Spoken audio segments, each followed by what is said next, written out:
Muy bien, hermanos. Pues como hemos explicado, esta serie de exposiciones que vamos a iniciar el día de hoy tienen como base entender el origen y desarrollo del presbiterianismo, de la iglesia presbiteriana en el mundo y en México. O sea, vamos a hacer un recorrido desde Juan Calvino, los elementos que él va a establecer, eso lo vamos a ver el día de hoy. Después, como las enseñanzas que se van a desarrollar principalmente en Ginebra van a pasar sobre todo a Inglaterra y desde ahí a Escocia con Juan Knox para comenzar a desarrollar lo que conocemos ya propiamente como presbiterianismo. Y de ahí vamos a ver también cómo este pensamiento que se comienza a generar va a pasar a América, a los Estados Unidos principalmente, y de ahí cómo va a pasar a México, cómo se comienza a desarrollar en México para terminar viendo cómo es las características de la iglesia presbiteriana en nuestro país y finalmente en la última sesión, pues tener una serie de reflexiones sobre lo que está sucediendo en nuestro país con respecto a la denominación presbiteriana. Vamos a observar que comienza a haber toda una serie de elementos que se van bifurcando y hay diferentes corrientes en nuestro país que actualmente están comenzando a estar presente, desarrollándose y que en algunos casos llegan a generar ciertos conflictos. Pero vamos a iniciar con la primera exposición. Voy a compartir mi pantalla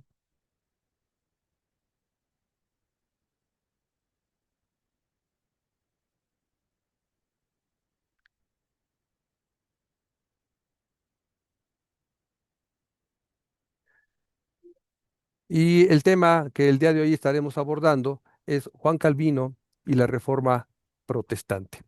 Y para esto, pues tenemos que ver en primera instancia el contexto en el que se va a desarrollar, pues, Juan Calvino, quién es, cómo surge, cómo comienza a desarrollar su pensamiento.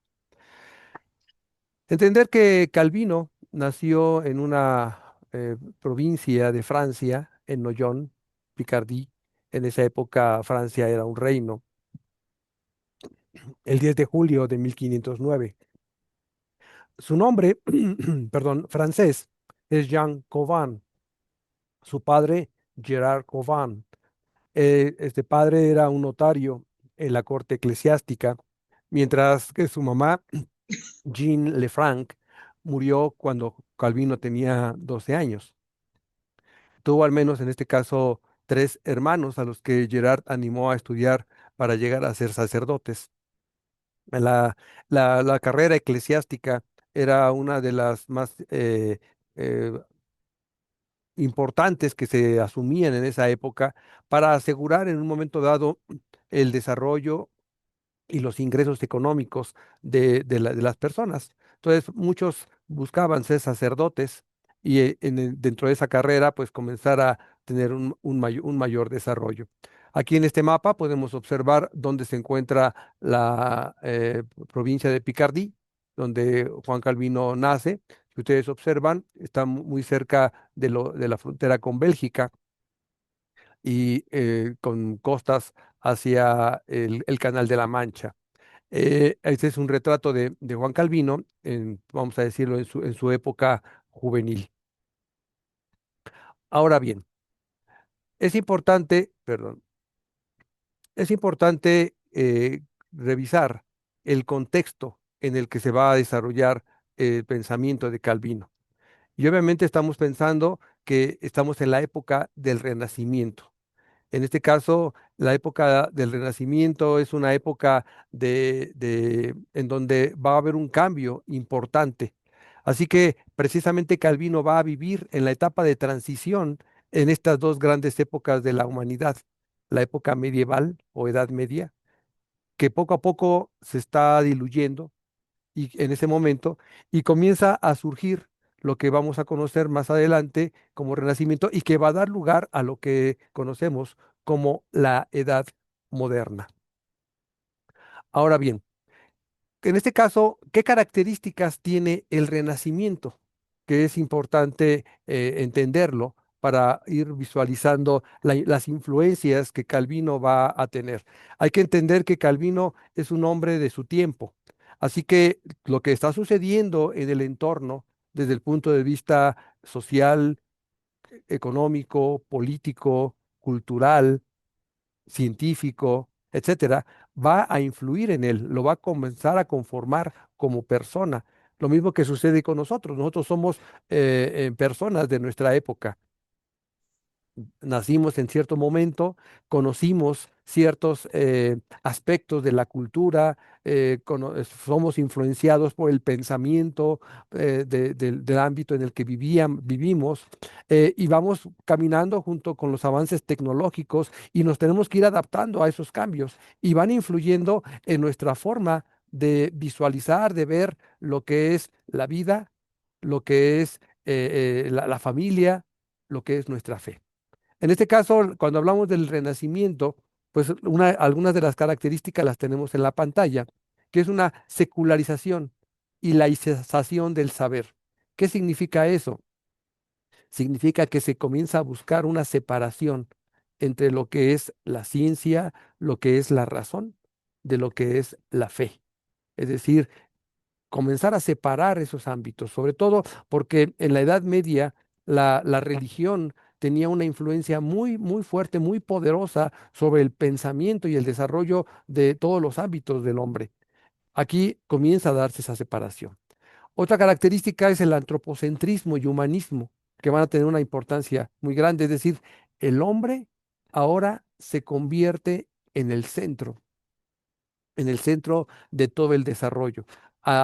Se va al hombre buscar el beneficio de éste, se busca que éste sea, tenga un mayor desarrollo y que con estas características sea el que comienza a tener una vida mejor. Así que el hombre se convierte en el centro, se rescata lo antiguo. Hay una revalorización de la antigüedad clásica. No sé, aquí vale la pena quizás tomar el ejemplo de una novela, El nombre de la rosa, que también se hizo película, y en donde ahí se podía observar en esta película cómo todo el pensamiento antiguo prácticamente había desaparecido, sobre todo el pensamiento, sobre todo las obras griegas. ¿Por qué? Porque se consideraba que el pensamiento griego y los escritores griegos eran ateos. Y como en la Edad Media quien dominaba era el catolicismo, pues entonces entraba en choque. Por lo tanto, comenzaron a prohibirse los escritores antiguos.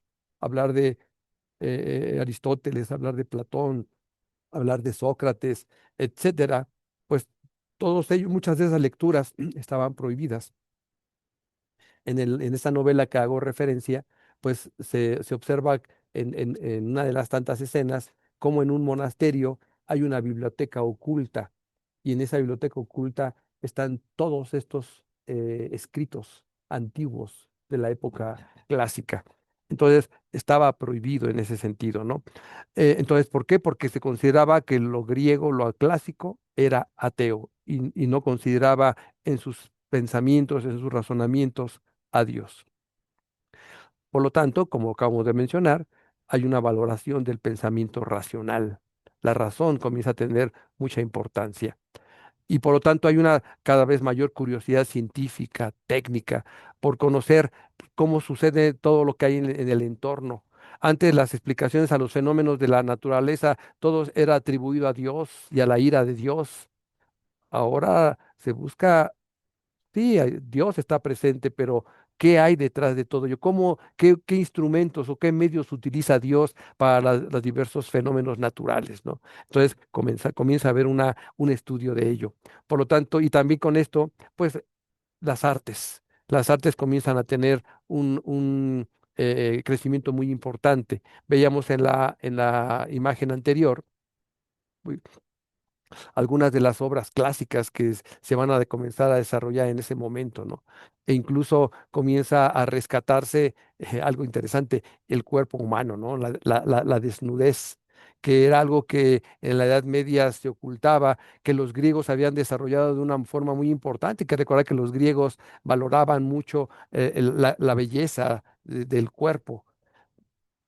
comienza a ocultar ello, pero en esta época se rescata y se comienza a retomar. Entonces, el arte va a tener un gran desarrollo y por lo tanto el arte comienza a tener una independencia, vamos a llamarlo así, pues de la religión.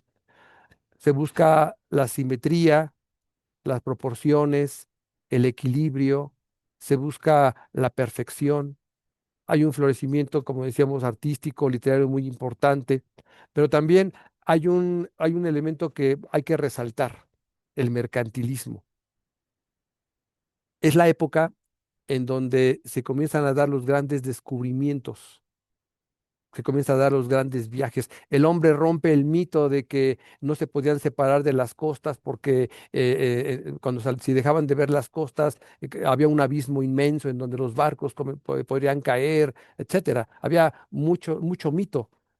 Es la época en la que se rompe ello, el hombre se lanza al mar a buscar rutas, sobre todo para negociar, rutas hacia las Indias, sobre todo, porque en esa época los árabes habían bloqueado las principales rutas por tierra. Entonces, por agua se buscan, y eso da la oportunidad a encontrar nuevos lugares que va a comenzar a aportar recursos materiales, naturales, que se integran a la economía. Entonces, el mercantilismo, los comerciantes comienzan a tener un crecimiento muy importante y se comienza a gestar una nueva clase social.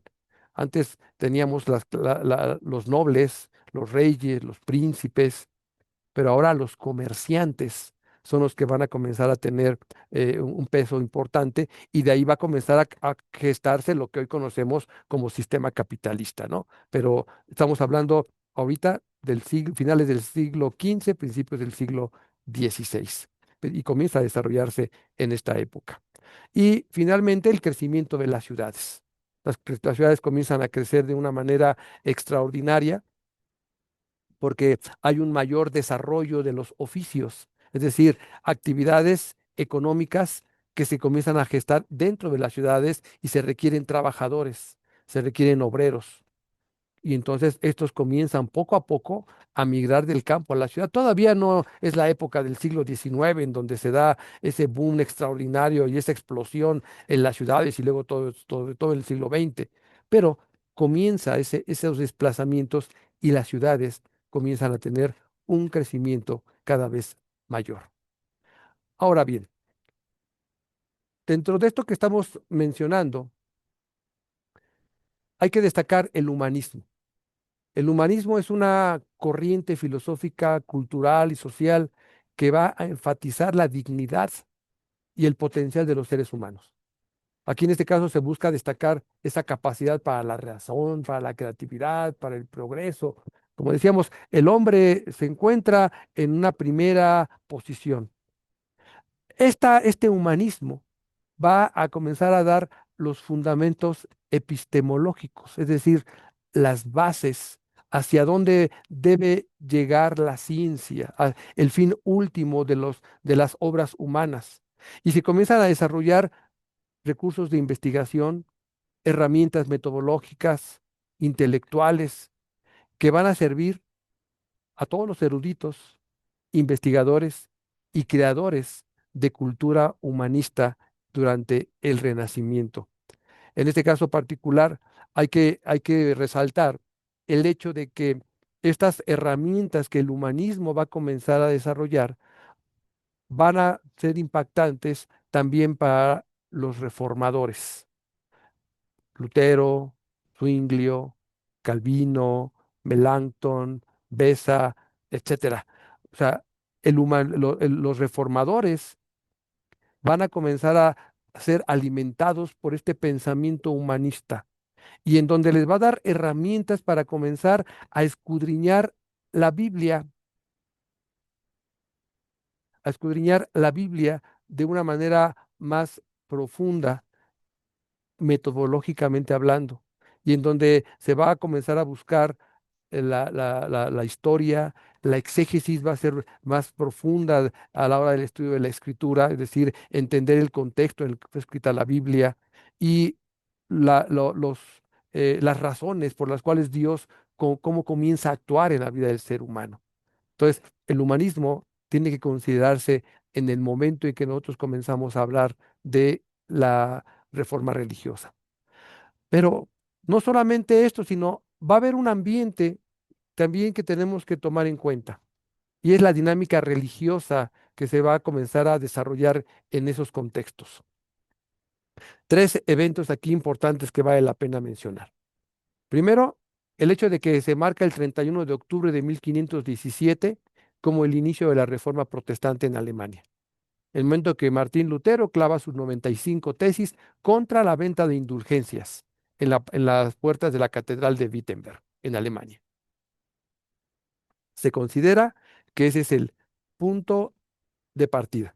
Claro, sabemos que antes de llegar a esto, durante muchos años antes, hubo hombres que ya habían levantado su voz, ya habían hecho intentos porque la fe católica comenzara a cambiar la manera como actuaba, comenzar a romper con las supersticiones, los mitos, las mentiras que había en el entorno. Pero obviamente se necesitaban condiciones sociales, económicas, políticas, culturales, que favorecieran el desarrollo de esto. Y es en estos momentos, en el siglo XVI, cuando esas condiciones se conjuntan para que ahora sí comience a haber un cambio.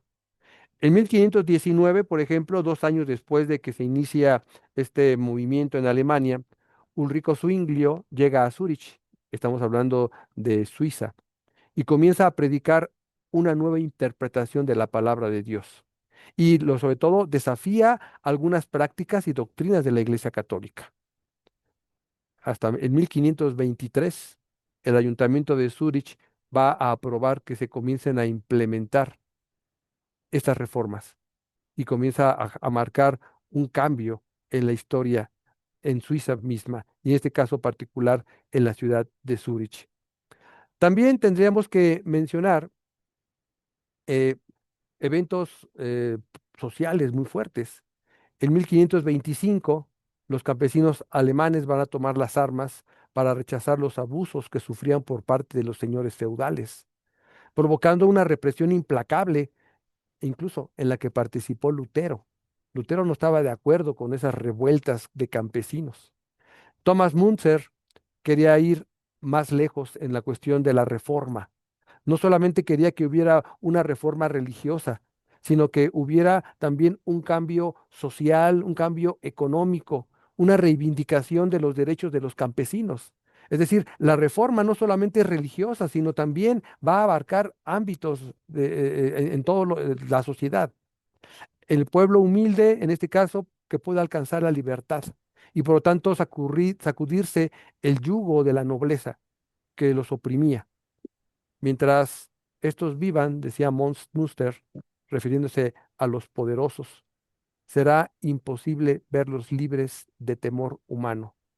Mientras os dominen, será imposible hablaros de Dios, decía Munster. Munster forma parte de lo que vamos a conocer como reforma radical. Tan radical que estuvieron dispuestos a ir a la guerra para comenzar a cambiar las condiciones. De hecho, fíjense, estas guerras campesinas que se detonan a partir de un movimiento religioso y que lo desborda, va a ser analizado ya en el siglo XIX por un filósofo que a lo mejor de repente para muchos es medio satánico, ¿no? Federico Engels, que fue el principal compañero de análisis y estudio de Karl Marx. Pero él analiza las guerras campesinas. Sería interesante en un momento dado que pudieran leer ese libro sobre las guerras campesinas de Federico Engels. Y él hace el análisis de estas guerras y hace muchas referencias a todo el movimiento religioso que estaba detrás de esta guerra campesina. Es decir, él no solamente se refiere a las cuestiones sociales y económicas, sino toma a hombres como Munster analizando su pensamiento y por qué lo llevó a esto. Obviamente tenemos que entender que no todos, decíamos hace un momento, no todos los reformadores estaban de acuerdo. Lutero fue un crítico muy fuerte de esta manera de querer impulsar una reforma en el mundo.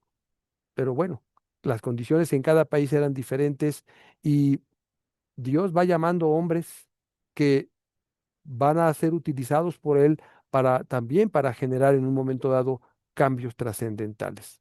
La metodología de Munster pudiéramos no estar de acuerdo con ella, pero fue un aspecto que hay que tomar en cuenta como parte de estos cambios que se daban en el mundo. ¿Cuál fue la formación de Juan Calvino? ¿Qué es lo que él estudió propiamente? Decíamos hace un momento, su padre Gerard Covan era notario y era consejero legal de la nobleza y del alto clero de la iglesia, además de ser secretario personal del obispo Charles Anguest, por lo que aprovechando esas relaciones, dispuso que su hijo estudiara teología. Su padre tenía todos los contactos y bueno, pues que los hijos estudien teología y entre ellos Juan Calvino. ¿Cuál va a ser ese desarrollo que va a tener Calvino de forma importante? Desde el punto de vista eh, teológico, él va a estudiar en el colegio de Montaigu entre 1525 y 1527 para estudiar teología. Estos estudios no solamente pusieron a Calvino en contacto con la teología escolástica oficial, es decir, lo que se enseñaba en el ámbito católico, sino también como parte de esa influencia humanista que ya había en esa época, pudo estudiar a los clásicos latinos y los padres de la iglesia, principalmente Tertuliano, Cipriano, Agustín, Juan Crisóstomo, y además estudió lógica retórica y el arte de debatir en público, que era materia importante en el plan de estudios durante este periodo en el que estuvo Calvino. Él recibió una educación formal más disciplinada y tradicional.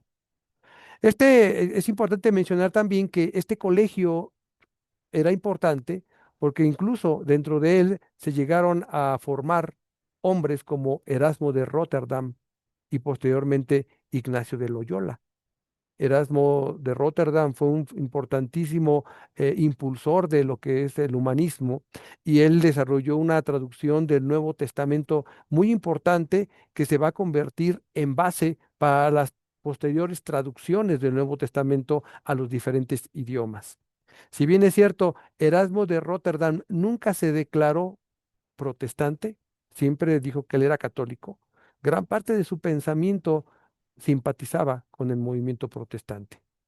Ignacio de Loyola también es un hombre importante porque posteriormente él va a ser un hombre que va a surgir dentro de lo que vamos a conocer como la Contrarreforma, es decir, la respuesta de la Iglesia Católica a la Reforma Protestante. Y él va a ser el fundador de la Compañía de Jesús, o sea, lo que conocemos como los jesuitas, que podríamos decir que van a ser el brazo fuerte de la Iglesia Católica para implementar la contrarreforma, es decir, la respuesta de la Iglesia Católica a la reforma protestante. Alrededor de 1528, debido a un altercado que tuvo su padre con los sacerdotes de Noyon, Gerard Covan rompe con los eclesiásticos y entonces decide separarse del servicio que le daba a la iglesia. Y por lo tanto sale él y lo que va a hacer es decidir también que su hijo ya no siga estudiando teología, sino leyes, ya que en este caso la abogacía permitía a sus practicantes una vida de prestigio, adquisición de riquezas. Entonces ingresa a la Universidad de Orleans. Entonces, aquí vamos a comenzar a observar dos formaciones que Calvino tiene. Por un lado, una formación teológica y por otro lado, una formación jurídica. Voy a citar. A pesar de que la abogacía, en este caso, no constituía el primer amor, el hecho de que además de sus estudios regulares de leyes, Calvino también participaba activamente en círculos de especialistas con otros legistas. y expertos en jurisprudencia. Era parte de la vida cotidiana en la universidad. Y esto le va a ayudar a obtener una perspectiva y un horizonte más amplio de la vida y del universo, aunque él nunca ejerció formalmente la abogacía. Todo esto obró providencialmente para su formación, pues su oficio de predicador más adelante y de pastor le colocaron en situaciones en donde sus estudios legales fueron excelentes recursos para la defensa y la promoción del evangelio, proclamando por la reforma, y por otro lado su visión y diseño del ministerio de la iglesia en Ginebra. Yo soy un convencido, hermanos, de que todos nosotros como seres humanos, cuando estamos en el camino del Señor, todo lo que sucede en nuestro entorno, todo lo que estudiamos, todas las experiencias que llegamos a obtener, son vitales para los propósitos de Dios. A veces no entendemos qué es lo que quiere Dios de nosotros, o por qué nos suceden ciertas situaciones, o por qué hemos tenido experiencias que no hubiéramos querido tener. Pero cuando se está en el camino del Señor, todo eso nos ayuda y va forjando nuestro carácter, nuestra personalidad, y Dios la utiliza para su gloria. Y aquí en este caso observamos cómo Calvino va comenzando a tener esa formación que va a ser muy útil para toda la obra para la que es llamado. En este caso, su constante labor de consulta, liderazgo con los síndicos, con los magistrados ginebrinos, su continua confrontación con los partidos y grupos opositores libertinos de la ciudad, sus múltiples contactos y consultas con muchos príncipes y gobernantes europeos, su participación activa en la reforma de las leyes de Ginebra en 1543, solamente va a ser posible gracias a los conocimientos, las estrategias, los recursos, las destrezas que le proporcionaron sus estudios de jurisprudencia. Eso es algo muy importante. Pero todo esto que estamos viendo ahorita, lo que nos lleva es a hablar de un joven que está en esta formación. Sin embargo, él es católico. Él está siendo formado dentro de la Iglesia Católica. Sin embargo, tendríamos que preguntarnos en qué momento Calvino va a adoptar el movimiento protestante. No podemos fijar una fecha o decir, en este momento tuvo una conversión, así como podríamos decir con Martín Lutero, ¿no? De que en medio de una tormenta y sintió miedo por morir y etcétera. No, no, no. Calvino es un hombre que va a comenzar a acercarse a Dios por medio del conocimiento y por medio del estudio. Voy a dar lectura, hermanos, y lo voy a poner en la pantalla, a su testimonio. Este pequeño testimonio de Calvino forma parte del prefacio al comentario que él hizo al libro de los Salmos. Pero ahí es en donde nosotros vamos a darnos cuenta cómo tiene él ese encuentro con Dios y con la reforma protestante. Dice Juan Calvino en este prefacio al libro de los Salmos: mi condición, sin duda alguna, es harto inferior a la suya. Se refiere a David. Y no es necesario que me detenga mucho en ello, pero de la misma forma en que él fue tomado de entre el rebaño y exaltado al rango de suprema autoridad, así Dios, habiéndome sacado de mi condición originalmente oscura y humilde, me tuvo por digno de ser investido con el honorable oficio de predicador y ministro del Evangelio. Cuando yo era todavía prácticamente un niño, mi padre ya me había destinado al estudio de la teología. Pero más tarde, cuando él consideró que la profesión legal comúnmente ha elevado a las riquezas a aquellos que la practican, esta posibilidad le indujo de pronto a cambiar su propósito. Así pues, sucedió que yo fui retirado del estudio de la filosofía y dedicado al estudio del derecho. En este empeño me esforcé, pues, fielmente, dedicándome a obedecer la voluntad de mi Padre. Pero Dios, por medio de la secreta guía de su providencia, a la larga le dio una dirección diferente al curso de mi vida. Y primeramente, puesto que yo estaba obstinadamente dedicado a las supersticiones papistas, como para poder ser rescatado fácilmente de tan profundo abismo de mi inmundicia. Dios mediante una súbita conversión, subyugó mi mente y la condujo a un punto que fue susceptible de ser enseñada, ya que estaba más endurecida en tales prácticas de lo que era de esperarse en una zona de muy temprana edad. Habiendo así recibido un cierto gusto y conocimiento de la verdad, verdadera piedad, fui de inmediato inflamado con tan intenso deseo de progresar en ella que, aunque no abandoné totalmente mis otros estudios, no obstante, los proseguí con mucho menos ardor. Me vi sorprendido mucho por el hecho de que todavía no había transcurrido un año cuando me encontré asediado por todos los que anhelaban la pura doctrina, quienes venían de continuo a mí con el fin de aprender, aunque yo mismo apenas era un novicio y principiante, siendo yo de condición un tanto retraída y tímida, lo cual me inducía siempre a desear más la anonimidad y la soledad. Comencé entonces a buscar un rincón oscuro en donde pudiera yo retirarme a la vista pública, pero lejos de lograr el objetivo de mi deseo, todos mis retiros resultaban ser como escuelas públicas. En pocas palabras, mientras que mi gran objetivo era vivir recluido sin que se me reconociera públicamente, Dios me condujo de tal forma a través de muchos giros y cambios que nunca me permitió hallar el descanso en ningún lugar, hasta que a pesar de mi natural predisposición, Él me sacó a la luz pública. Ese es su comentario en este prefacio al libro de los Salmos. Es increíble. Su anhelo era mantenerse en el anonimato.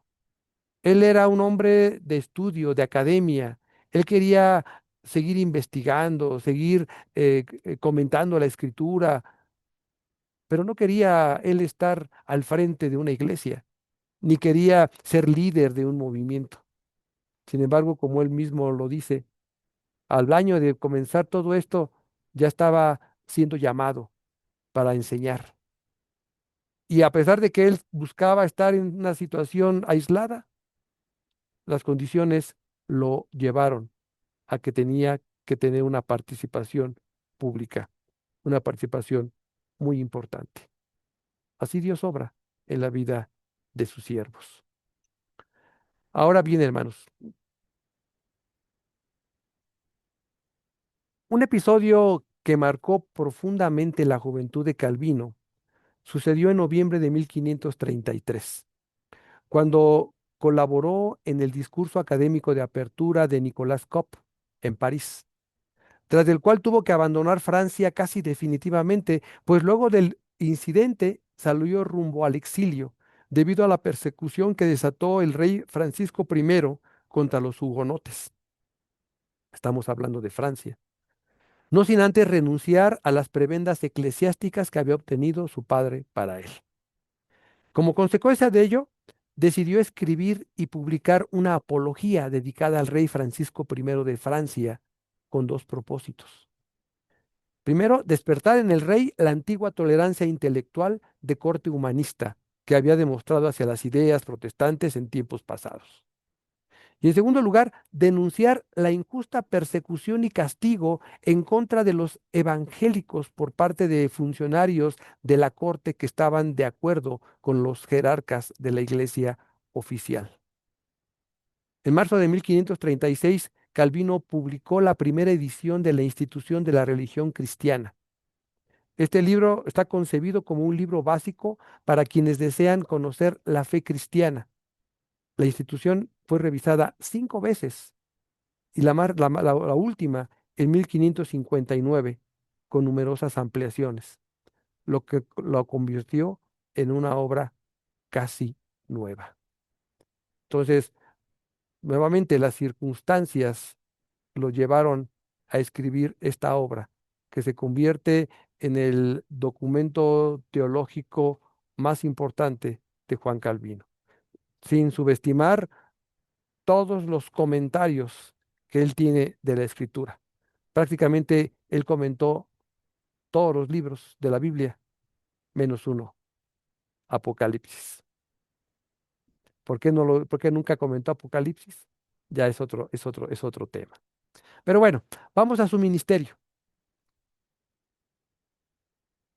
Guillermo Farel que era otro hombre importante, reformador ya con experiencia, es invitado para realizar la reforma en Ginebra, pero él no se siente con la capacidad para lograr esa labor, por lo que va a invitar a Juan Calvino a colaborar con él.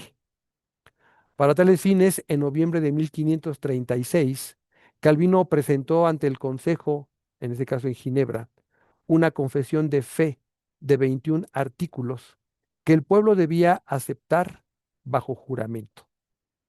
Es decir, comienza a haber un cambio, una reforma dentro de la teología, de la doctrina que se va a tener en Ginebra.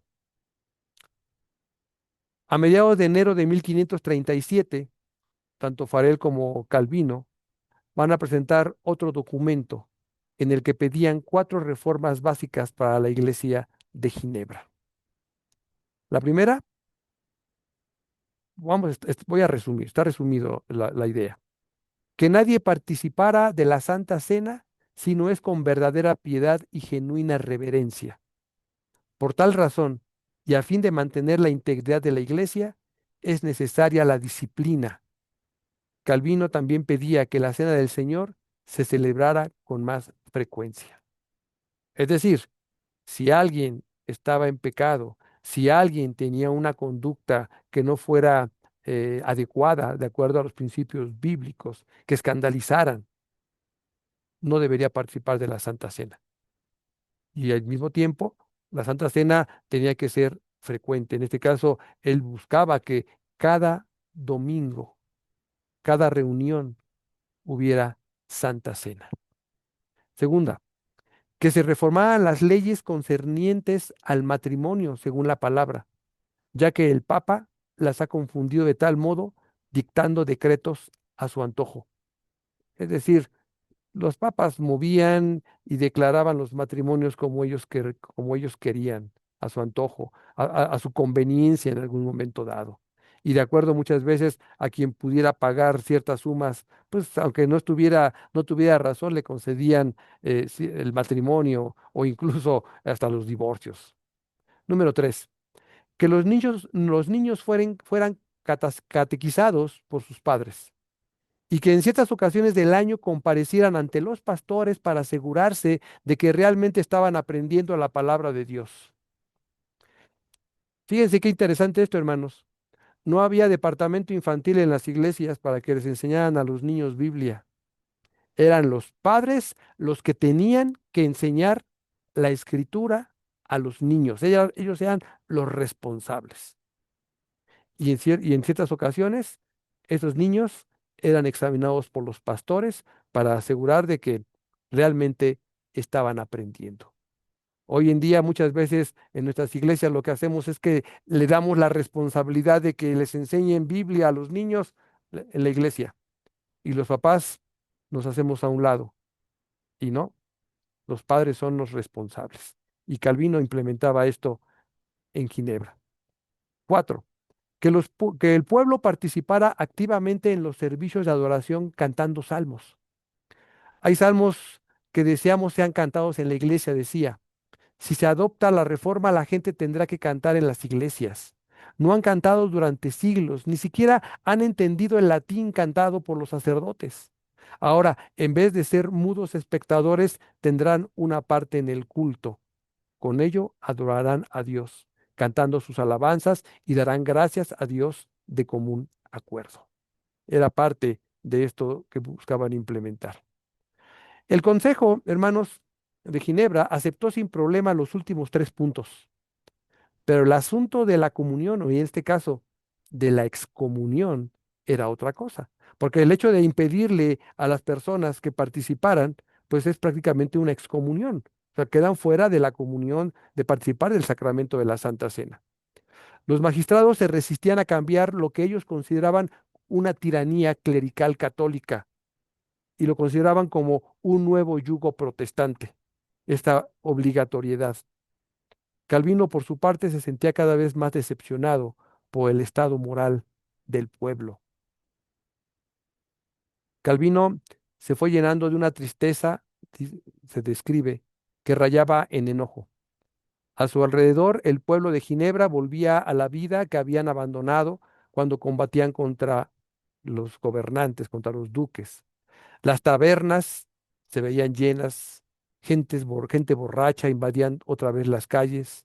Los dados volvían a sonar en las apuestas de juego. Las cartas nunca se estaban quietas. Los hombres hablaban sin recato de sus queridas o de sus aventuras con prostitutas. Se prepararon tablados en las plazas para gran fiestas de baile. A Calvino el vestido de la gente le parecía inmodesto y vanidoso. Los hombres, por ejemplo, usaban calzoncillos cortos en vez de pantalones, y las mujeres meneaban faldones de sedas y joyas costosas.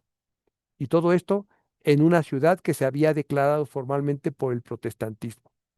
Muchas de estas personas habían levantado sus manos solemnemente en la Catedral de San Pedro, jurando vivir para Dios y su palabra, y todas ellas pertenecían a la Iglesia de Ginebra. Entonces, ¿cómo podía un refugiado francés extranjero, entre ellos, intentar enseñarles la fe? Eso era algo que era complicado para Calvino. El hecho de que pudieran suspender la participación de la Santa Cena lograba que esto se mitigara en mucho. Pero al no haber ninguna consecuencia de la vida dilapada del pueblo, pues entonces eso es lo que sucedía entonces. La tensión llegó a tal punto que el Consejo de la ciudad ordenó a Farel y a Calvino que dejasen de predicar, pero ambos desobedecieron la orden y se negaron a administrar el sacramento, por lo que el Consejo decidió expulsarlos de Ginebra. Y fue así como el 25 de abril de 1538, Calvino y Farel abandonaron la ciudad. Y entonces se van al exilio a la ciudad de Estrasburgo. En este caso, Calvino ya tenía 29 años. Hay que hacer notar que Calvino, cuando escribió la Institución, tenía 27 años. Pasó 3 años en Estrasburgo, donde sirvió como pastor hasta 1541, disfrutando de un tiempo de tranquilidad, sosiego. Allí llegó a escribir, componiendo un himnario con 18 himnos, que en este caso salmos, el credo apostólico con música, y añadió 17 capítulos a su libro de la institución de la religión cristiana, además de su estudio, famoso estudio de la carta a los romanos. Calvino usó en este caso, en su segunda edición de su institución, un lenguaje mucho más pulido, más tranquilo, más hermoso.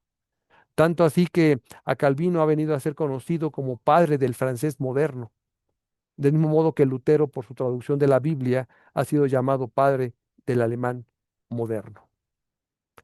En 1539, Calvino contrajo matrimonio con Idelette de Bourg, una viuda que tenía un hijo y una hija de su matrimonio anterior, con un anabaptista. Los anabaptistas vendrían siendo el antecedente a los actuales bautistas, es decir, los rebautizadores de Estrasburgo. Calvino e Idelette tuvieron un hijo que murió a las 2 semanas de nacer, y finalmente Idelette murió en 1549. Durante su estancia en Estrasburgo, la situación en Ginebra se tornaba cada vez peor, de tal manera que el Concilio General de la ciudad le pidió a Calvino que retornara como pastor. Se le salió de control la ciudad. Cuando estuvo Calvino y Farel, la ciudad estaba controlada, pero al no estar ellos, pues había problemas. Calvino regresó en 1541 y consolidó la reforma, a pesar de la resistencia de algunas familias poderosas de la ciudad.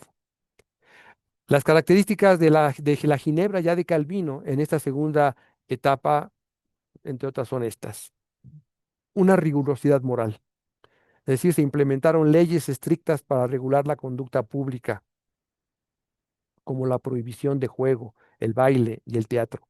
Se penalizaba la blasfemia, la embriaguez y la promiscuidad. Calvino creó instituciones eclesiásticas como el consistorio, que se encargaba de vigilar la moralidad de la ciudad y de aplicar las sanciones. También en este caso comenzó a desarrollar teológicamente sus doctrinas de la predestinación, la soberanía de Dios, que se convirtieron en la base de la vida religiosa y social en Ginebra. Desde el punto de vista educativo, promovió la educación y el estudio de la Biblia, lo que llevó a la creación de la Academia de Ginebra, un centro de formación para ministros y reformadores protestantes. También Ginebra se convirtió en un importante centro que recibía a reformadores protestantes de toda Europa, consolidándose su influencia en el movimiento reformista, es decir, un centro de la reforma protestante. Pero también se implementaron medidas para promover el trabajo, la honestidad y la inversión, lo que contribuyó al desarrollo económico de la ciudad. Por ello, muchas veces se dice que Calvino promovió y fue uno de los iniciadores del capitalismo en el mundo, ¿no? Por este tipo de reformas también económicas. No podemos meternos con detalle a esto, pero bueno, enumeramos estas características. Su teología. Decíamos hace un momento, a los 27 años, Calvino publicó la institución de la religión cristiana, que en ediciones sucesivas se convirtió en un manual de teología protestante. Calvino coincidió con Martín Lutero en la justificación por la fe y la autoridad exclusiva de las Escrituras. Sobre el sacramento de la Cena del Señor se posicionó entre la visión radical suiza y la luterana. ¿Por qué? Porque la posición suiza con Zwinglio era que el pan y el vino son meramente, exclusivamente símbolos, nada más. Y la luterana hablaba de la consubstanciación, es decir, el pan y el vino son pan y vino, pero al mismo tiempo son eh, cuerpo y sangre de Cristo. Es decir, los dos elementos, tanto materiales como físicos de Cristo, se unían en la carne. Entonces, Calvino pues, se va por la parte media, así que creía que el cuerpo de Cristo no estaba presente en todas partes, sino que su espíritu, es decir, la presencia espiritual de Cristo, está presente en el sacramento de la Santa Cena. Esa es la visión que va a tener desde este punto de vista teológico, marcando algunas diferencias con los demás. Calvino también adoptó una visión intermedia sobre la música y el arte. Favoreció el canto congregacional de los salmos, que se convirtió en una práctica característica de los hugonotes en Francia y los presbiterianos en Escocia, y después ya en el Nuevo Mundo. Calvino rechazó las imágenes de los santos y el crucifijo, es decir, la imagen del cuerpo de Cristo en la cruz, pero permitió la cruz simple, o sea, la cruz sin la imagen de Cristo. Sin embargo, estas modificaciones no refutan la generalización de que el calvinismo se oponía en gran medida al arte y la música al servicio de la religión, pero no en la esfera secular. A diferencia de Lutero, Calvino comenzó su institución no con la justificación por la fe, sino con el conocimiento de Dios. Lutero halló refugio del terror de las dispensaciones de Dios en las misericordias de Cristo. En lugar de terror, misericordia es lo que daba Cristo. Calvino pudo contemplar con mayor calma la atrocidad de los juicios de Dios porque no descenderían sobre los elegidos, mientras que Lutero no veía manera de saber quiénes eran los elegidos. Calvino tenía ciertas pruebas aproximadas y alcanzables. No exigió la experiencia del nuevo nacimiento, que es tan interna e intangible, aunque sin duda el calvinismo posterior se distanció de él en este punto si se preocupó por las señales de la elección. Para Calvino había tres pruebas: la profesión de fe, un comportamiento cristiano rigurosamente disciplinado y el amor a los sacramentos, lo que significaba la cena del Señor, y en este caso el bautismo infantil que no debía repetirse. Es decir, si el niño fue bautizado en la iglesia católica, al integrarse a la iglesia protestante, no tenía por qué bautizarse nuevamente. Eso lo planteaba Calvino. Las personas que pudieran cumplir con estas tres pruebas podían asumir su elección y dejar de preocuparse. O decir, elementos que podían demostrar que la persona era elegida por Dios, por Dios. Podríamos decir que la teología calvinista la podríamos centrar en estos cuatro puntos. Muy, muy resumido, por supuesto. O sea, esto no agota lo que es la teología calvinista. Pero bueno, la soberanía divina es el centro de todo el sistema teológico calvinista. Todo gira en torno a ella. Giran todas las demás doctrinas. Dios creador y dueño de todas las cosas. Ese es el punto medular. Sobre la palabra de Dios, para pasar de muerte a vida eterna, dice Calvino, es necesario no solo conocer a Dios como creador, sino también como redentor. Y lo uno y lo otro lo alcanzaron por la palabra. Dios se ha revelado a sí mismo mediante las escrituras y son el principal medio para obtener la vida eterna y recibir el consuelo de Dios en esta vida. La fe y santificación y justificación es una de las grandes contribuciones de la teología bíblica por Juan Calvino. Es su aporte sobre la naturaleza de la fe y la salvación en Cristo. Para Calvino es clara la enseñanza bíblica de que la fe es un don de Dios, dado soberanamente a quien Dios ha determinado según el puro afecto de su voluntad. El reconocimiento de la naturaleza divina y soberana de la fe le permitió a Calvino apreciar de manera más profunda la operación de Dios en la salvación. Por esto Calvino puede hablar de la fe como aquel don mediante el cual gozamos de Cristo y de todos sus bienes. Por la fe que es dada por Dios, estamos unidos al Salvador, que es dado por Dios, por la promesa del Evangelio, que también es dada por Dios. El concepto calvinista de la fe y salvación desde el comienzo incluye un profundo sentido de seguridad, confianza y consuelo. Sobre la iglesia, para Calvino no existe salvación fuera de la iglesia porque es el medio por el cual Dios recoge a sus hijos, los instruye y los encamina. Son dos ministerios principales que tiene la iglesia para convertir, confirmar y discipular a los cristianos: la predicación de la palabra y la administración de los sacramentos. Esos dos están íntimamente ligados, ya que los sacramentos confirman las promesas de Dios para nosotros y nos confirman a nosotros en ellas. En este caso, para Calvino, la verdadera iglesia es la que predica la palabra y la que administra los sacramentos de forma correcta. Hay un tercer punto sobre el elemento de la verdadera iglesia, pero va a ser añadida posteriormente. También Calvino va a desarrollar lo que conocemos como las ordenanzas eclesiásticas de 1541.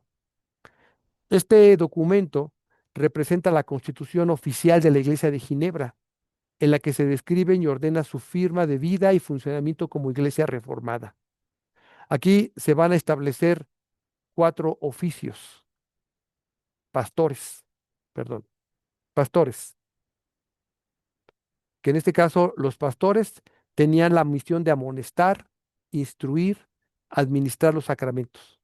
Además, organizaban con los ancianos de iglesia los requisitos, en este caso, que consistían en virtudes espirituales como la oración y el ayuno. No se les pedía que se sobrecargaran con visitas y otros trabajos. Calvino pensaba que los pastores debían concentrarse en indagar la voluntad de Dios y transmitirla al pueblo. O sea, no hacían trabajo de visitación como tal, no era la principal responsabilidad, sino era la predicación. El segundo oficio, los maestros o doctores, que en este caso eran nombrados por los pastores y tenían una doble finalidad: por un lado, buscar la pureza de la enseñanza, y por otro lado, preocuparse en forma de los futuros pastores y educar a los cristianos en general. Por eso en nuestra iglesia en algún momento se forma la unión de maestros de iglesia. Y a lo mejor si siguiéramos todo este elemento iniciado por Calvino, pues además de ordenar pastores, ancianos y diáconos, tendríamos que ordenar también maestros. Pero para ello se implicaría toda una serie de cambios importantes. Pero bueno, esto se hacía en Ginebra. Los ancianos, en este caso los ancianos, estaban constituidos por miembros de la iglesia que gozan de buen testimonio. doctos y sabios en sus decisiones, confiables y difíciles de manipular. Los ancianos eran nombrados también por los pastores. La responsabilidad principal de esta orden era mantener y cuidar la moral de la iglesia. Cada congregación tenía dos ancianos que vigilaban a las familias a su cargo. También tenían el deber de tratar los casos difíciles, imponer disciplina y llevar a la restauración a los infractores. Finalmente, los diáconos, que su función consistía en administrar la iglesia, pero también atendían a los más necesitados y apoyaban a las familias con problemas económicos. El sistema de asistencia de Ginebra era de los más avanzados de su tiempo. En la ciudad no había mendicidad, se atendía a los enfermos y se repartía a los pobres comida para suplir sus necesidades. El sistema no era perfecto y a veces muy opresivo, pero sin duda en algunos casos o en algunas cosas, Ginebra era un ejemplo para el mundo reformado de la época. Hay que comentar la existencia del consistorio, que ya dijimos hace un rato que fue creado por Calvino, que en este caso está integrado por los pastores y ancianos. Y este consistorio, ese cuerpo de ancianos, ejerce el gobierno de la iglesia y decide sobre las cuestiones de disciplina y de doctrina. Esto es lo que establecen las ordenanzas eclesiásticas de 1541. Ahora bien, es importante, hermanos, destacar que la historia posterior del calvinismo a menudo se ve oscurecida por la falta de distinción entre el calvinismo como las creencias propias de Calvino. Las creencias de sus seguidores, quienes, aunque se esforzaron por ser fieles a Calvino, modificaron sus enseñanzas para responder a las necesidades de los distintos contextos y de forma más vaga las creencias de la tradición reformada del cristianismo protestante. En este caso, es importante señalar que surgen otros reformadores que siguen la línea iniciada por Calvino, pero que al comenzar a enfrentarse a las realidades que se están viviendo en las diferentes ciudades y las nuevas situaciones, nuevos problemas, pues tienen que comenzar a responder a ello. Y entonces surgen hombres, ya habíamos, hace rato mencionamos a Zwinglio, previo, incluso que inició la labor antes que Calvino, hombres como Bullinger, como Farel, hombres como Teodoro de Beza, como Martín Bucero, como John Knox, hombres que van a participar en el desarrollo de la reforma y que van a permitir que en lugar de hablar propiamente hoy de un calvinismo o de una iglesia calvinista, porque no somos una iglesia calvinista como tal, somos una iglesia reformada, porque no solamente seguimos exclusivamente las enseñanzas de Calvino, sino es enriquecida por la experiencia de otros reformadores que siguiendo la misma línea teológica van a enriquecer. Por eso somos iglesia reformada. Ahora bien, como resultado de esto, surgen documentos surgen documentos que van a enriquecer a la iglesia. Tenemos en la pantalla, por ejemplo, la Confesión Escocesa de 1560, el Catecismo de Heidelberg de 1563, la Confesión Belga de 1566, la Segunda Confesión Helvética de 1566, los cánones de Dordrecht de 1619, la Confesión de Westminster de 1647. Todos estos documentos van enriqueciendo el pensamiento reformado. Ya no solamente es calvinismo, sino es pensamiento reformado, que son documentos que nosotros hoy en día seguimos reconociendo como iglesia y que nos dan elementos importantes para el desarrollo doctrinal y teológico de nuestra iglesia. Las doctrinas distintivas de la fe reformada las vamos a comenzar a identificar, que en este caso tenemos la soberanía de Dios, que todo es el centro de todo el sistema teológico, todo gira en torno a Él, el pacto de gracia, Es Dios como soberano ha instituido un pacto con el hombre para su salvación. La centralidad de la encarnación de Jesucristo, su obra redentora. Es decir, la gracia de Dios solamente se encuentra en Jesucristo, el Dios hombre manifestado en la tierra. La elección por gracia. Dios elige desde antes de la fundación del mundo aquellos que han de ser salvos. La acción del hombre regenerado. Es decir, el hombre ha sido puesto por Dios para vivir en comunidad. Hemos sido libertados para servir. Los que han sido llamados de entre el mundo para formar la comunión de los santos, la compañía entre los fieles, los que adoran y sirven a Dios en espíritu y en verdad. La perseverancia de los santos. A los que Dios ha salvado por su gracia deben preservarse hasta el fin y ser fieles hasta la muerte, no por sus propios esfuerzos, sino por la intervención especial de Dios. El propósito de la existencia del hombre es la gloria de Dios, gozar de Dios.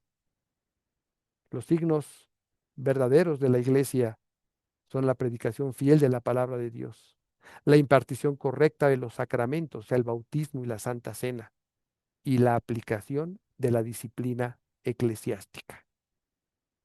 Y un último elemento que ha sido desarrollado fue posteriormente, que es el principio regulativo del culto, también conocido como principio regulador.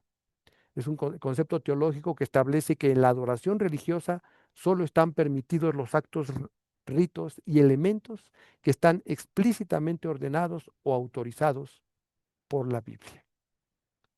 Ah, en muy resumidas cuentas, estas son las doctrinas distintivas de la fe reformada.